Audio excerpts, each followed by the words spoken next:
الحمد لله وحده والصلاة والسلام على من لا نبي بعده أما بعد فأعوذ بالله من الشيطان الرجيم بسم الله الرحمن الرحيم يا أيها الذين آمنوا لا تأكلوا أموالكم بينكم بالباطل إلا أن تكون تجارة عن تراض منكم ولا تقتلوا أنفسكم إنه كان بكم رحيما صدق الله العظيم. بزرگوں اور دوستوں،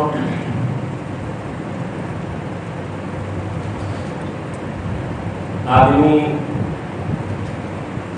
دنیا کے اندر زندگی بسر کرتا ہے تو زندگی گزارنے کے لیے قسم کے معاملات سے اس کو سابقہ پڑتا ہے. تجارت کرنی پڑتی ہے، خرید و فروخت کرنی پڑتی ہے، کبھی نقد کا معاملہ ہوتا ہے، کبھی ادھار کا معاملہ ہوتا ہے، کبھی کرائے لینے کا معاملہ ہوتا ہے. تجارت میں بھی پھر مختلف قسم کی شکلیں ہوتی کہ آپس کے اندر شرکت ہوتی ہے، پارٹنرشپ ہوتی ہے. کبھی ایسا ہوتا ہے کہ دو آدمیوں کا مال ہوتا ہے، وہ دونوں آپس میں مل کر کاروبار کرتے ہیں. اور کبھی ایسا ہوتا ہے کہ ایک آدمی کا پیسہ ہوتا ہے، دوسرے کی محنت ہوتی ہے. اور پھر آج کے دور کے اندر مختلف قسمیں تجارت کی نکلی ہیں. اسی طریقے سے کسی چیز کے خریدنے میں کبھی نقد خریدا جاتا ہے، کبھی ادھار خریدا جاتا ہے، کبھی آرڈر دیا جاتا ہے، ایک مدت کے بعد مال دیا جاتا ہے. کوئی چیز کرائے پر لی جاتی ہے، دی جاتی ہے. مختلف قسم کے معاملات سے سابقہ پڑتا ہے. اب شریعت نے اس کے بارے میں بھی واضح ہدایتیں دی کہ تمہارے آپس کے معاملات کیسے ہونے چاہیے، کہ آپس کے معاملات اس قسم کے ہونے چاہیے کہ ایک تو اس میں جھگڑے کی اور اختلاف کی نوبت نہ آئے، اور دوسرے یہ کہ کسی کی حق تلفی نہ ہو.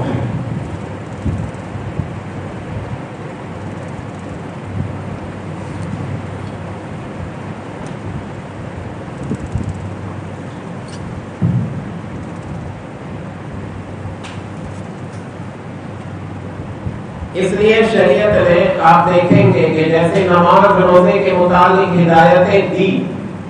کہ جب نماز کے لیے آئے تو بھائی کپڑے پاک ہونے چاہیے، جگہ پاک ہونی چاہیے، پہلے وضو کیجئے، قبلہ کی طرف رخ کر کے نیت کر کے نماز شروع کریں. تو روزے کے متعلق ہدایتیں ہیں، حج کے متعلق، زکوٰۃ کے متعلق ہدایتیں ہیں. ویسے ہمیں روزمرہ پیش آنے والے معاملات کے متعلق بھی ہدایتیں قرآن کے اندر اور احادیث کے اندر صاف طور پر بتلائی گئی ہے. قرآن کریم کے اندر سورہ بقرہ کی سب سے بڑی آیت، قرآن کریم کی سب سے بڑی آیت، آیت مدایانہ جس کو کہا جاتا ہے، اس میں آیت کا جو مفہوم ہے کہ بھائی کسی سے کچھ قرض ورض لینا دینا ہو تو اس کو لکھ دیا کرو. خود اللہ کے رسول صلی اللہ تعالی علیہ وسلم کے بارے میں منقول ہے کہ آپ نے ایک صحابی کے ساتھ معاملہ کیا، وہ خود لکھا ہوا ملتا ہے کہ اس میں ایک طرف اللہ کے نبی صلی اللہ علیہ وسلم خریدار ہیں اور وہ صحابی بیچنے والے ہیں. تو یہ لکھنے کا، اور پھر بعض سودے ایسے ہوتے ہیں کہ اس میں وضاحت طلب ہوتی ہے. مثلا آپ کو کوئی آرڈر دینا ہے کسی چیز کا کہ بھائی مجھے فلانی چیز چاہیے، عقد سلم جس کو کہتے ہیں شریعت کی اصطلاح کے اندر، کہ مستقبل میں کے متعلق کہ بھائی مجھے 1 مہینے کے بعد فلانی چیز چاہیے، تو اس کے بارے میں بھی قیودات ہیں کہ وہ چیز کون سی چیز چاہیے. اناج چاہیے تو کون سا اناج، گیہوں چاہیے یا چاول چاہیے،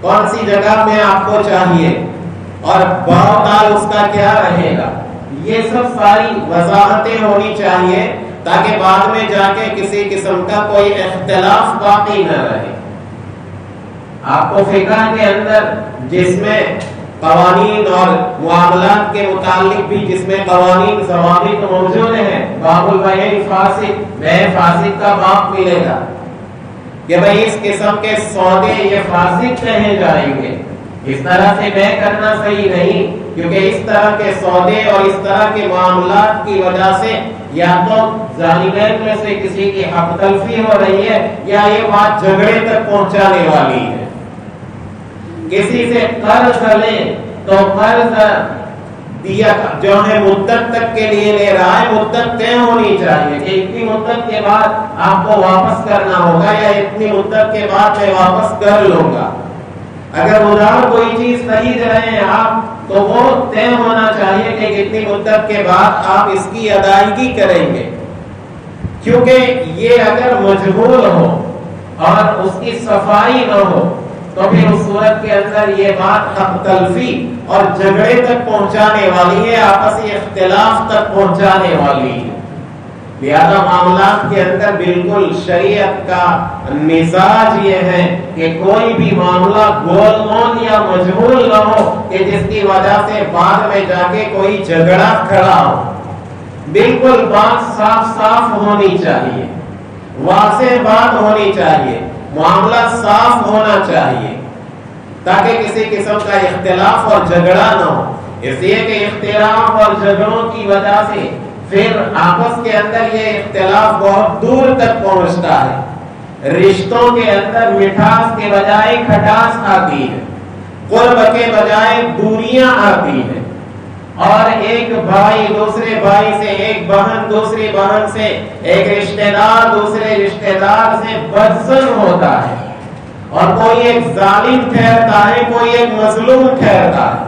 جس کا پاور زیادہ ہو وہ دبا لیتا ہے، اور جو بیچارہ کمزور ہوتا ہے، جو شرمیلا مزاج کا ہوتا ہے، وہ بیچارہ دب جاتا ہے، مظلوم ٹھہرتا ہے، اس کو دبانے کی کوشش کی جاتی ہے، اور جس کے نتیجے کے اندر ظاہر ہے کہ جب آپس میں قریبی رشتوں میں جب اختلاف ہوگا، اتحاد نہیں ہوگا، تو یہ اختلاف آہستہ آہستہ آگے سرایت کرے گا کہ جس امت کے بارے کے اندر اللہ کے نبی صلی اللہ علیہ وسلم نے یہ ارشاد فرمایا کہ یہ پوری امت دنیا کے اس کونے سے لے کر اس کونے تک، مشرق سے لے کر مغرب تک اور شمال سے لے کر جنوب تک جتنے بھی مسلمان بستے ہیں، اللہ کے نبی صلی اللہ علیہ وسلم نے ان کو ایک بدن، ایک باڈی سے تشبیہ دی ہے۔ اذا اشتكى منه عضو تداعى له سائر الجسد بالسهر والحمى، کہ اگر آدمی کے بدن کے مختلف حصے ہیں، مختلف پارٹس ہیں، ان میں سے ہر ایک کے الگ الگ فائدے، ہر ایک الگ الگ کام ہے، آنکھ کا فائدہ الگ ہے، کان کا فائدہ الگ ہے، اس کا کام الگ ہے، سر الگ، پیر الگ، ہاتھ الگ، اور سب پارٹس کے الگ الگ اجزاء ہیں، ان کے فائدے الگ ہیں، لیکن کبھی ایسا نہیں ہوتا کہ اگر انگلی کے اندر درد ہو، انگلی کے اندر کوئی زخم ہو، تو ایسا نہیں ہوگا کہ وہ زخم کو دل محسوس نہ کرے، دماغ محسوس نہ کرے۔ آدمی کے اگر ناخن کے اندر جو ہے وہ تھوڑا سا پیپ آ جائے، ناخن میں انفیکشن آ جائے، تو اس کا اثر آپ کو اس کے چہرے کے اوپر ظاہر ہوگا۔ فوراً آپ پوچھیں گے بھئی کیا بات ہے، منہ اترا ہوا ہے آپ کا، کیا تکلیف ہے، چہرے سے کچھ آثار تکلیف کے نظر آ رہے ہیں۔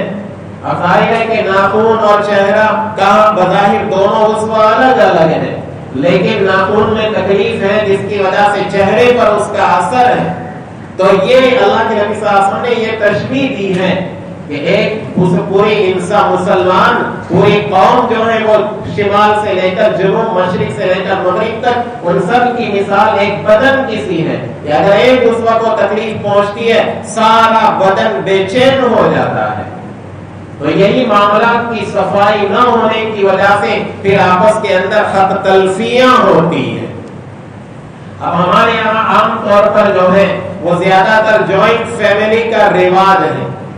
اب جس کی وجہ سے پھر بہت سی مرتبہ بھائیوں کے اندر آپس میں اختلاف، بھائی بہنوں میں اختلاف، پھر بہت سی مرتبہ جائیداد کی تقسیم 2-3 پیڑھیوں تک نہیں ہوتی ہے تو پورے خاندان کے اندر اختلاف، چچا اور بھتیجے کے اندر اختلاف۔ اس لیے شریعت کا تو نظریہ یہ ہے کہ بھئی معاملات کی پہلے سے ہی صفائی ہو۔ اب ایک مثلا ایک باپ ہے، وہ یہاں پر اب جو ہے وہ کوئی تجارت چھوٹی موٹی کر رہا ہے، اب 2-3 اس کے بیٹے ہیں، اب 2-3 بیٹے میں سے ایک بیٹا مثلا باہر جو ہے وہ چلا گیا، اب وہ اچھا کما رہا ہے اور اس کے نتیجے کے اندر وہ کچھ باپ کو یہاں پر پیسوں کی ضرورت پڑی، اب باپ نے کہا کہ بھئی پیسوں کی ضرورت ہے، بیٹے نے پیسے بھیج دیے، اب باپ اسی پیسوں کو کاروبار کے اندر لگا رہا ہے۔ اب میرا باپ ہے، میرے والد ہیں، میرا بڑا بھائی ہے، میرا فلانا ہے، اب میں اگر یہاں پر وضاحت کر کے جاؤں کہ ابا جان، بہت سی مرتبہ آدمی یہ سوچ کر وضاحت نہیں کرتا کہ اگر میں کہوں گا تو میرے باپ کو برا لگے گا، میرے بھائی کو برا لگے گا، جس کے نتیجے کے اندر معاملہ مجمل رہتا ہے۔ اب بیٹا جو ہے وہ اس نے پیسے بھیجے باپ کے اوپر، اب اگر یہ تعاون کی نیت سے بھیجے ہیں کہ میں میری فیملی کا تعاون کر رہا ہوں، مدد کر رہا ہوں، تو یہ پیسے باپ کے ہو گئے اور اس میں اس بھیجنے والے کا جو ہے الگ سے کوئی حصہ نہیں۔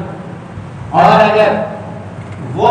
بیچتا ہے اس لیے کہ میرے باپ کو ابھی ضرورت ہے، یہ پیسہ تو میرا ہے، چلو میں میرے باپ کو قرض کے طور پر دے رہا ہوں، تو اس مال میں پورے کے پورا اس بھائی کا، بیچنے والے بیٹے کا حصہ ہے۔ اور اگر وہ اس لیے بھیج رہا ہے کہ چلو میں اب جو ہے ہمارا جو والد کا جو سرمایہ ہے وہ مثلا 10 لاکھ کا ہے، 5 لاکھ میں بیچ دوں تو یہ 5 لاکھ جو ہے وہ ہو کر 15 لاکھ ہو جائیں گے، یہ تجارت 15 کی ہو جائے گی، 15 لاکھ کا ٹرن اوور ہوگا، جس کے نتیجے میں تجارت میں بڑھوتری ہوگی، میں 5 لاکھ لگاؤں تاکہ مجھے بھی کچھ منافع ملے، میرے باپ کا 10 لاکھ ہے، میرا 5 لاکھ ہے، تو یہ 10 لاکھ کے اعتبار سے میرے باپ کا نفع ہوگا اور 5 لاکھ کے اعتبار سے میرا نفع ہوگا۔ اگر اس نیت سے بجائے اس وضاحت کے ساتھ بھیج رہا ہے تو پھر وہ شریک ہے۔ اب یہاں پر بیٹا بھیج رہا ہے پیسے،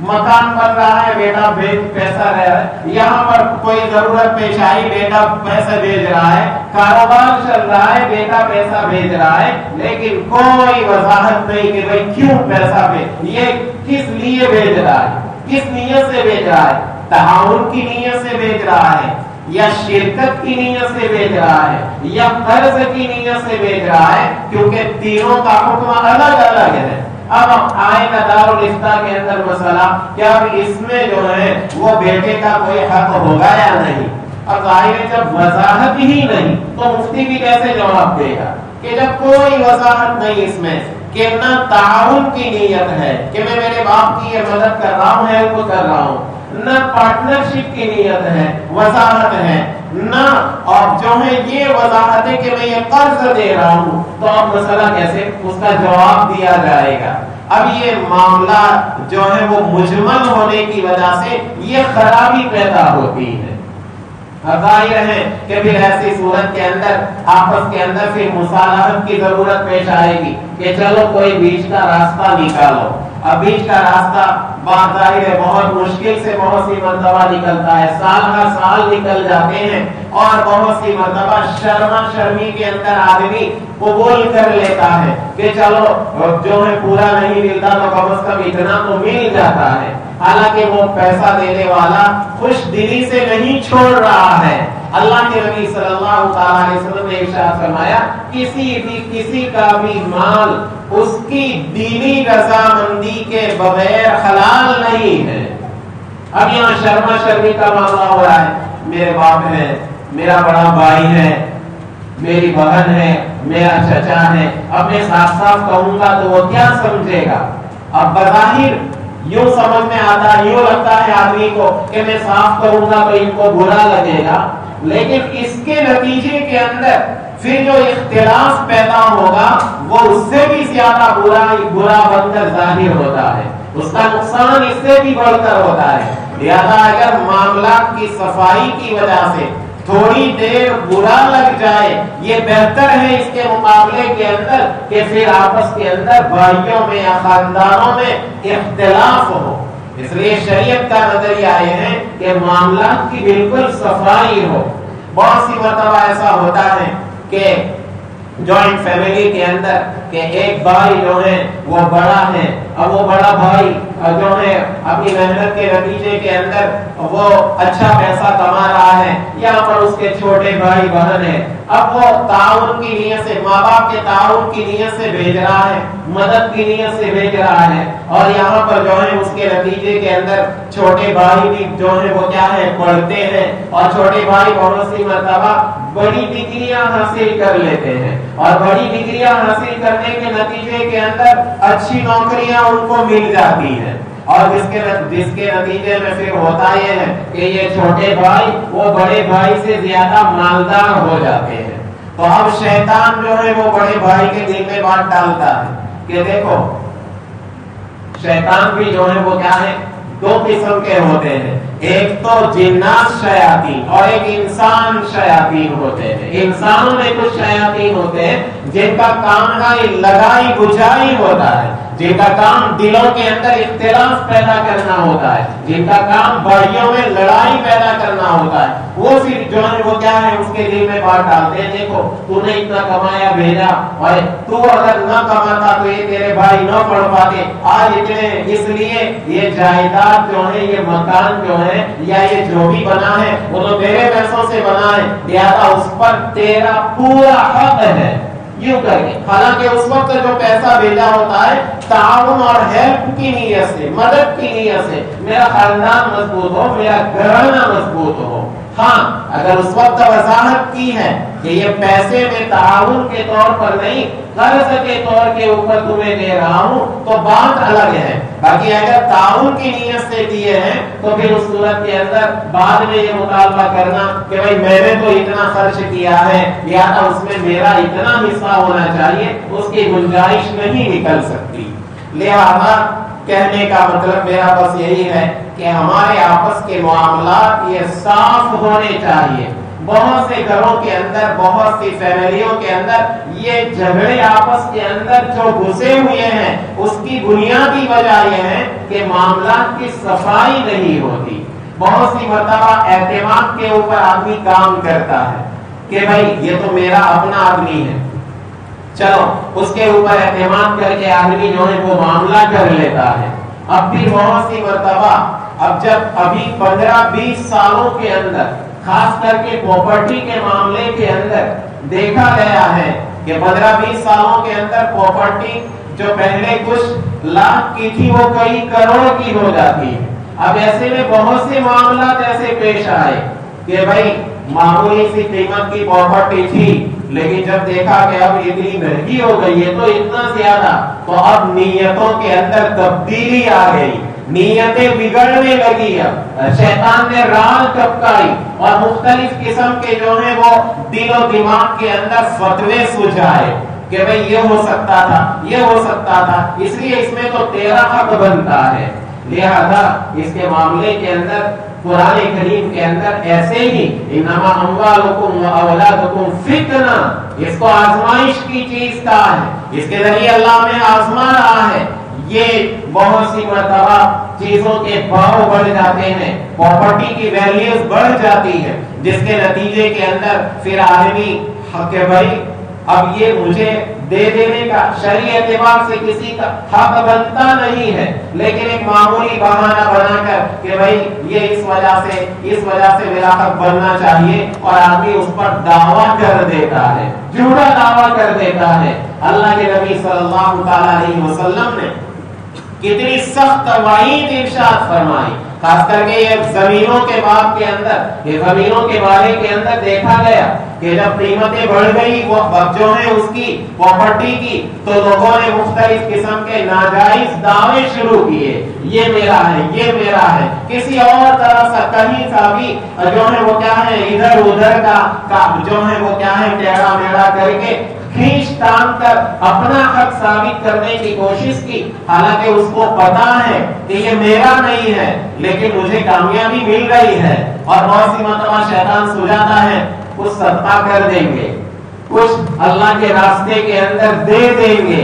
اللہ کے راستے میں اللہ پاک حرام مال کروڑ کا بھی ہے، ایک چاول کے برابر بھی اس کا ثواب نہیں ملتا ہے۔ حرام مال سے صدقہ کرنا یہ تو اور زیادہ بڑا جو ہے وہ آدمی کے چوری اور سینہ زوری، کہ حرام طریقے سے مال حاصل کر رہا ہے اور پھر اس میں سے صدقہ کر رہا ہے۔ تو شیطان اس قسم کا سجاتا ہے کہ بھائی صدقہ کر دیں گے، یہ کر دیں گے، بلا ٹل جائے گی، مصیبت ٹل جائے گی۔ یاد رکھیے قیامت کا دن وہ حساب کا دن ہے، اولین سے لے کر آخرین کا حساب ہوگا، اور اللہ پاک یہ ساری حضرت آدم علیہ السلام سے لے کر دنیا کے آنے والے آخری انسان تک سب کا حساب ہونا ہے۔ اور اسی لیے اس کی مقدار ایک تو سال کی، دو چار سال کی نہیں، قرآن فرماتا ہے کان مقدارہ 50,000 سنہ، یہ قیامت کا دن 50,000 سال کا ہوگا، 50,000 سال کا۔